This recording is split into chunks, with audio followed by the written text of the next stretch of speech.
آخر نیپولین پاتح سے ایک مفتوح کیسے بن گئے؟ انہیں شکست کیسے ہوئی؟ انہیں دوبارہ کیسے حکمران بنا دیا گیا؟ انہیں کس نے واٹرلو کے مقام پر شکست دی تھی اور انہیں موت کے گھاٹ کیسے اتار دیا گیا؟ دوستوں، میں یوسف اسلام اور آج کی اس ویڈیو میں ہم آپ کو یہ سب کچھ بتانے والے ہیں۔ اس سے پہلے اگر آپ نے ہمارے چینل کو سبسکرائب نہیں کیا تو پلیز سبسکرائب کیجیے اور بیل آئیکن کو بھی پریس کیجیے تاکہ آنے والی ویڈیوز بھی آپ کو ٹائم پر ملتی رہے۔ تو جیسا کہ پچھلی ویڈیو میں ہم نے آپ کو بتایا تھا کہ روس سے نیپولین نے اپنی فوجیں نکال دی تھی، اس کی وجہ موسمی خرابی تھی۔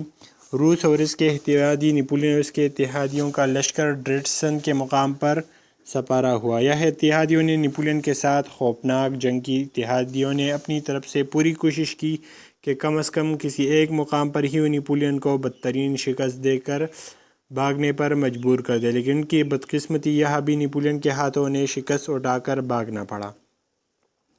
لیکن جلد ہی اتحادیوں کو کمک مل گئی، ساتھ ہی انہوں نے اپنی کوتاہیوں پر بھی قابو پا لیا۔ دوبارہ خم ٹونک کر نیپولین کے سامنے آئے۔ اتحادیوں کی بدقسمتی کہ اس بار بھی انہیں نیپولین کا شکست کا سامنا کرنا پڑا۔ اتحادیوں کے ہزاروں سپاہی فرانسیسیوں نے موت کے گھاٹ اتار دیے اور ہزاروں ہی کو گرفتار کر لیا گیا۔ اس کے علاوہ خوراک اور اسلحے کی صورت میں بھی نیپولین کو بہت کچھ ملا۔ اس دوران حالات کی بدقسمتی کہ آسٹریا کا بادشاہ بھی روس اور اس کے اتحادیوں کے ساتھ مل گیا۔ حالانکہ وہ نیپولین کا سسر تھا اور اس کی بیٹی نیپولین کی بیوی تھی، نیپولین نے اس موقع پر اسے سمجھانے کی بھی کوشش کی کہ وہ اس کے خلاف اتحادیوں کا ساتھ نہ دے، لیکن آسٹریا کے حکمران طبقے نے نیپولین کی بات ماننے سے انکار کر دیا۔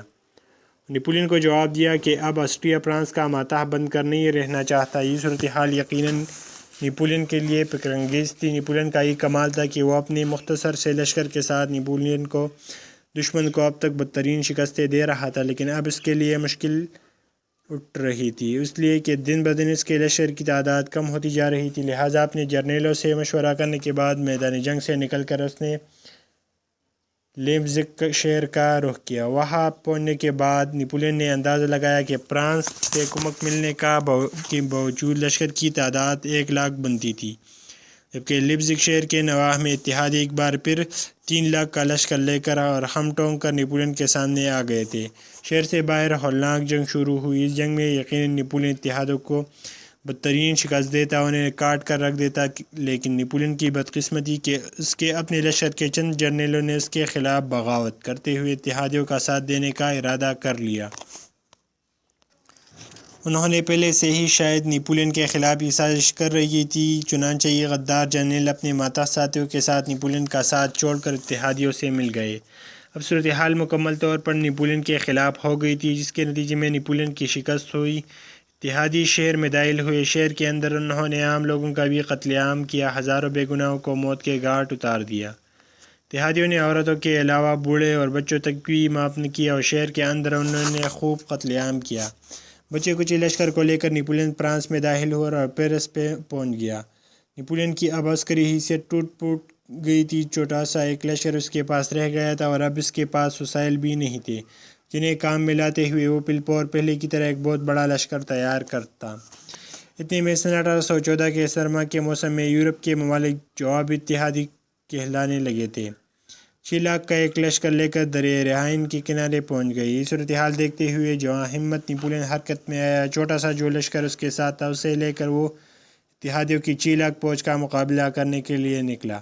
پہلی بار جب ٹکراؤ ہوا تو نیپولین نے حیرت انگیز طور پر اتحادیوں کو شکست دی، لیکن دشمن کی تعداد کیونکہ بہت زیادہ تھی، لہٰذا جو دن گزرنے لگے نیپولین پر اتحادیوں کا دباؤ بڑھتا چلا گیا، حتیٰ کہ وہ پسپا ہوتا چلا گیا۔ پیچھے ہٹتے ہٹتے پیرس پہنچ گیا۔ اتحادیوں کا لشکر اس کے پیچھے تھا اور تعاقب کرتا ہوا یہ لشکر پیرس میں داخل ہوا اور پیرس پر اتحادیوں نے قبضہ کر لیا۔ نیپولین اور پورے فرانس کے لیے اب صورتحال عجیب سی ہو گئی تھی۔ اتحادی جب پیرس میں داخل ہوئے تو نیپولین کی بیوی ملکہ لوئیسا اپنے بیٹے کو لے کر کہیں روپوش ہو گئی۔ جب اتحادی پیرس پر قابض ہو گئے تو نیپولین کے انجام کے متعلق مشورہ ہونے لگا۔ اب سب کے سامنے یہ سوال تھا کہ نیپولین بوناپارٹ کے ساتھ کیا سلوک کیا جائے۔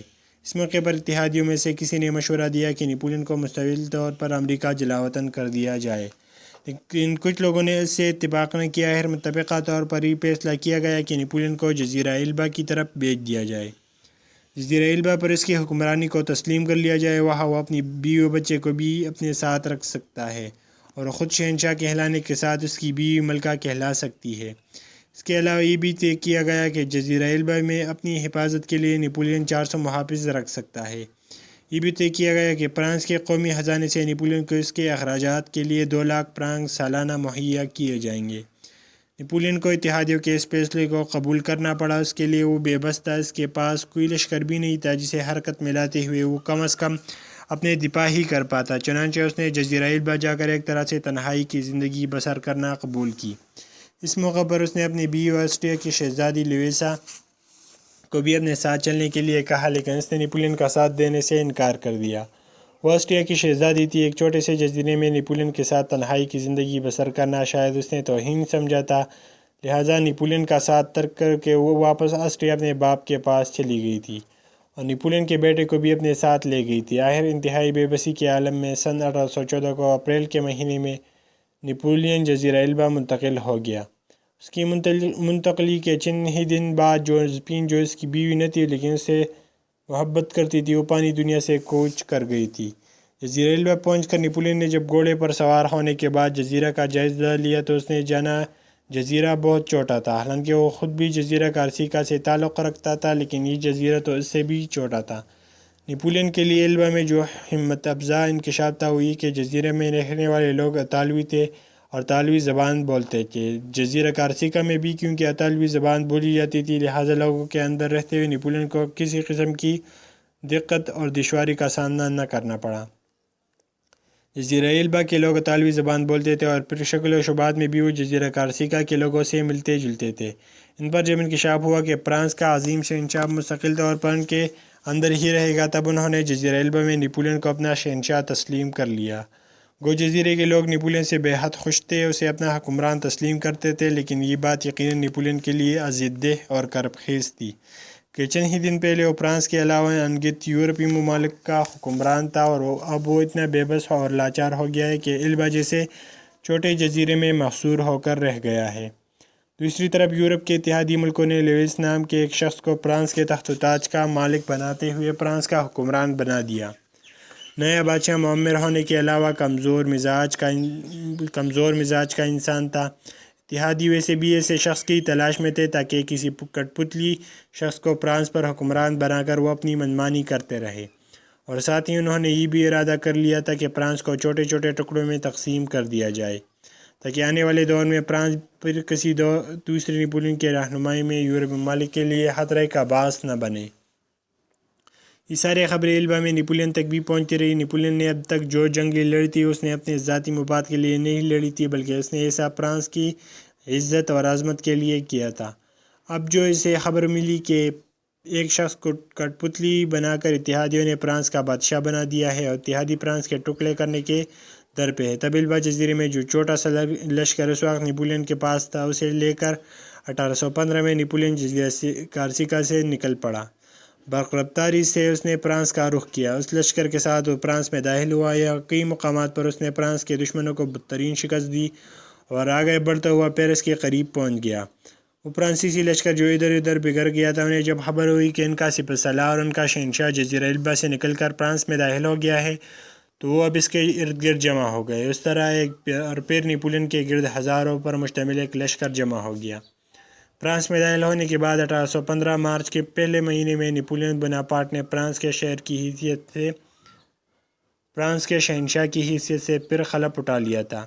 نیپولین کے جزیرہ البا سے نکل کر فرانس میں داخل ہونے اور دوبارہ فرانس کا بادشاہ بن جانے کی خبریں بڑی تیزی سے اطراف میں پھیلنا شروع ہو گئی، یہاں تک کہ یورپ کے ممالک کا مشترکہ اجلاس آسٹریا کے مرکزی شہر ویانا میں ہوا اور یہ فیصلہ کیا گیا کہ نیپولین نے جزیرہ البا سے نکل کر جو فرانس میں داخل ہو کر دوبارہ شہنشاہ ہونے کا اعلان کیا ہے، تو اس نے ایسا کر کے اتحادیوں کے ساتھ کیے جانے والے معاہدے کی خلاف ورزی کی ہے۔ لہٰذا اتحادی ملکوں نے یہ فیصلہ کیا کہ نیپولین کے خلاف فیصلہ کن جنگ کی جائے اور پہلے کی طرح دوبارہ اسے قیدی بنایا جائے۔ جس وقت نیپولین پر ضرب لگانے کے لیے اتحادی ایک بہت بڑا لشکر ترتیب دے رہے تھے، ان کارروائیوں کی خبر نیپولین تک بھی پہنچ گئی، لہٰذا نیپولین نے بھی ان کا مقابلہ کرنے کے لیے اپنی تیاریاں کرنی شروع کی۔ آخر سن 1815 جون کے مہینے میں اتحادیوں کا لشکر واٹرلو کے میدان میں جمع ہوا۔ نیپولین بھی اپنا لشکر لے کر ان میدانوں پہ پہنچا۔ نیپولین کے مخالفین بھی میں انگلستان پیش تھا۔ اتحادیوں نے نپولین پر دو طرفہ حملہ کرنے کا فیصلہ کیا، جس کے بنا پر نپولین نے بھی اپنے لشکر کو دو حصوں میں تقسیم کر لیا۔ ایک حصہ اپنے جنرل کی سرکردگی میں رکھا اور دوسرا اپنی کمانداری میں لے لیا۔ اس طرح نپولین نے ڈٹ کر اتحادیوں کے لشکر کا مقابلہ کیا۔ پہلے دن کی جنگ میں اتحادی فوجوں کو نپولین نے شکست پاش دی اور اتحادیوں کا لشکر پسپا ہو کر میدان جنگ سے بھاگ نکلا۔ انگریز بڑھ چڑھ کر نپولین پر حملہ آور ہو رہے تھے۔ اس دوران روس کا ایک بہت بڑا لشکر بھی اتحادی فوج کی مدد کے لیے پہنچ گیا اور اس نے نپولین کے لشکر پر حملہ آور ہونا شروع کر دیا۔ یورپ اور روس کے سارے متحدہ لشکر کے سامنے نپولین 10 دن تک متزلزل چٹان کی طرح ڈٹا رہا۔ ایک موقع پر نپولین نے انگلستان کے لشکر کو بدترین شکست دی اور انگلستان کے فوجی بھاگ کھڑے ہوئے۔ نپولین نے تعاقب کا حکم دیا، بس یہ تعاقب کرنا ہی فرانسیسیوں کے لیے مصیبت کا باعث بن گیا، اس لیے کہ جو انگریز بھاگے تھے انہوں نے ذرا آگے اپنے کچھ لشکر گات میں بٹائے ہوئے تھے۔ چنانچہ جب فرانسیسی لشکر کے تعاقب میں نکلا تو گات میں بیٹھے ہوئے فوراً فرانسیسیوں پر حملہ آور ہو گئے اور ان کے پہلے ہی حملے میں ہزاروں فرانسیسیوں ہلاک اور زخمی ہو کر بیکار ہو گئے۔ چاروں طرف فرانسیسیوں کی لاشیں بکھری ہوئی تھیں۔ ان حالات میں جب اتحادی فوج کا دباؤ شدت سے نپولین پر پڑا تب نپولین نے پیرس کی طرف پیچھے ہٹنا شروع کیا۔ انہی دنوں پیرس میں فرانس کی جنگی کونسل کا اہم اجلاس ہوا، جس میں یہ فیصلہ کیا گیا کہ اتحادیوں کی اصل دشمنی نپولین سے ہے، فرانس سے نہیں۔ اگر نپولین کو حکمرانی سے علیحدہ کر دیا جائے تو پھر فرانس کو کوئی خطرہ نہیں ہے۔ چنانچہ فیصلہ کیا گیا کہ نپولین کو بادشاہ سے علیحدہ کر دیا جائے۔ نپولین نے فرانس کی بہتری اور اس کی عظمت کو برقرار رکھنے کے لیے اس فیصلے کو قبول کر لیا۔ اس کے بعد نپولین پیرس میں داخل ہوئے۔ اس دوران اتحادیوں نے آپس میں ساز باز کر کے یہ فیصلہ کیا کہ فرانس میں داخل ہو کر نپولین کو گرفتار کر دیا جائے۔ نپولین کو آگاہ کر دیا، لہٰذا اپنے کچھ مخلص ساتھیوں کے ساتھ وہ پیرس سے بھاگ نکلا، ایک بحری جہاز میں سوار ہوا اور سمندر کے اندر ایک چھوٹے سے انجانے اور گمنام جزیرے میں رہائش اختیار کر لی۔ اس کے ساتھ تھے وہاں اس نے اپنا نام بھی تبدیل کر لیا۔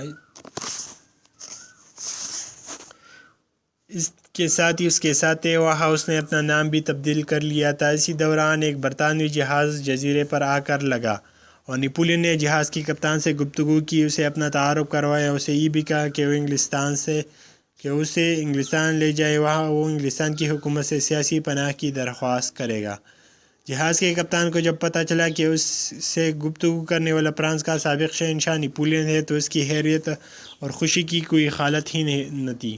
چنانچہ اس نے نپولین اور اس کے ساتھیوں کو اپنے جہاز میں بٹھایا اور انگلستان کی طرف روانہ ہوا۔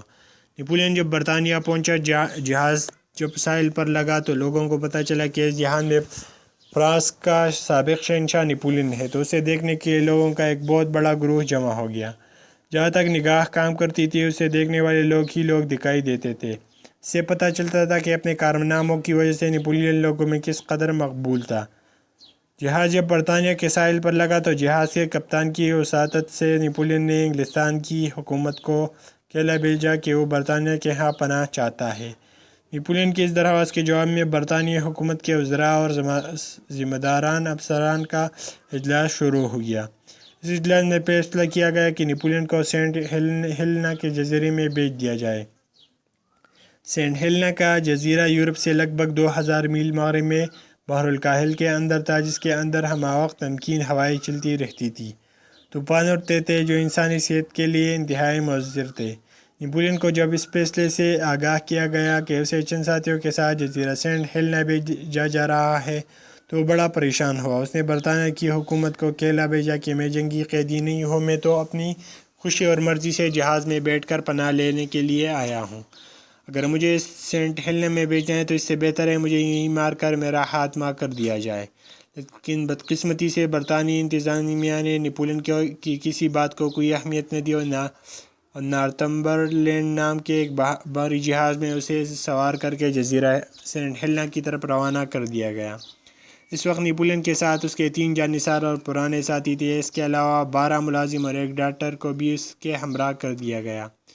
جزیرہ سینٹ ہیلینا کیونکہ یورپ سے کافی دور تھا، لہٰذا نارتھمبرلینڈ نام کا وہ بحری جہاز لگاتار 2 ماہ تک سمندر کے اندر سفر کرتا رہا، اور سمندر کے اس سفر نے نپولین اور اس کے ساتھیوں کو ایک طرح سے تھکا دیا تھا۔ آخری جہاز جزیرہ سینٹ ہیلینا پہنچا اور وہاں ایک پرانی عمارت کو نیپولین کی قیام گاہ بنا دیا گیا۔ اس پرانی عمارت کا نام لانگ ووڈ ہاؤس تھا اور یہ ساری لکڑی کی بنی ہوئی تھی۔ جزیرہ سینٹ ہیلینا بھی عجیب و غریب جزیرہ تھا۔ یہاں سال کے اکثر حصوں میں بارشیں ہوتی رہتی تھی۔ وہ عمارت جس کا نام لانگ ووڈ ہاؤس تھا اور جس میں نیپولین کو ٹھہرایا گیا تھا، اس کی چھت بھی لکڑی کی تھی اور بارش کے دوران ٹپکتی رہتی تھی۔ نیپولین کو جزیرہ سینٹ ہیلینا بھیجنے کے بعد انگریزوں کو یہ بھی خوف تھا کہ کہیں نیپولین وہاں سے بھی بھاگ نہ جائے یا اس کے فرانسیسی حمایتی اسے جزیرے سے نکال کر پھر فرانس نہ لے جائے اور دوبارہ نیپولین قوت نہ پکڑ جائے اور دوبارہ انگلستان کے لیے مصیبت کا باعث نہ بن جائے۔ چنانچہ اس جزیرے کے چاروں طرف مسلح برطانیوں کا پہرہ لگا دیا گیا تھا۔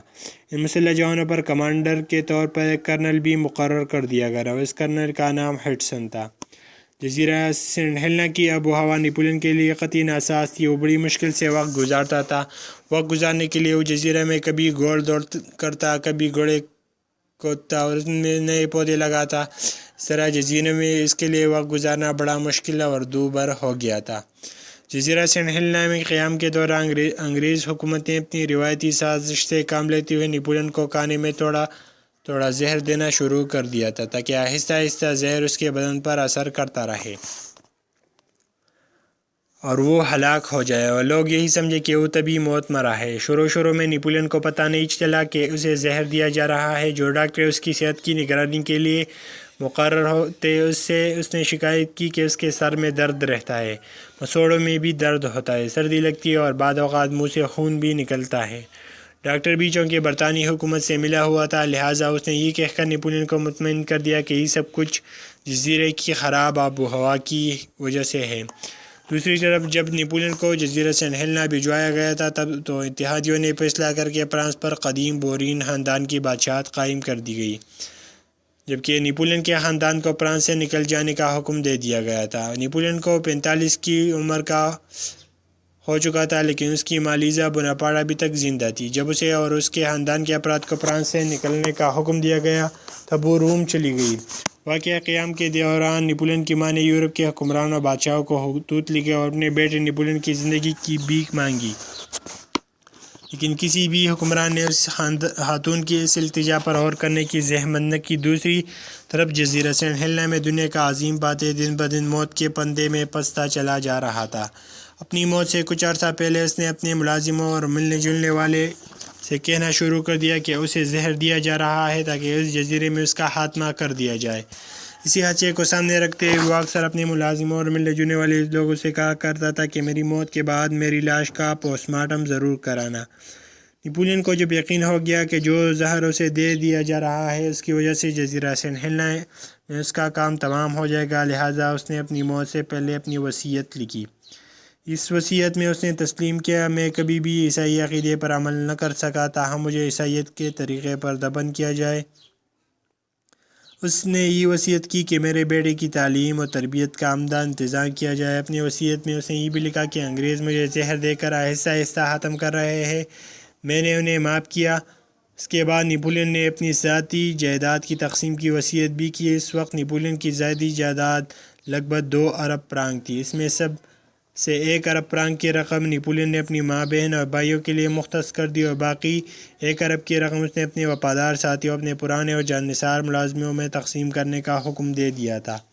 اس وقت وصیت میں نیپولین نے برطانیہ کی حکومت سے یہ بھی التجا کی کہ اس کے مرنے کے بعد اس کی لاش کو پیرس میں دفن کیا جائے۔ اس سے پہلے نیپولین نے اپنے ملازمین کو یہ وصیت زور دے کر کی تھی کہ اس کے مرنے کے بعد اس کے معدے کا پوسٹ مارٹم کرایا جائے تاکہ میرے مرنے کے بعد دنیا پر یہ واضح ہو جائے کہ نیپولین کی موت کس وجہ سے ہو گئی تھی۔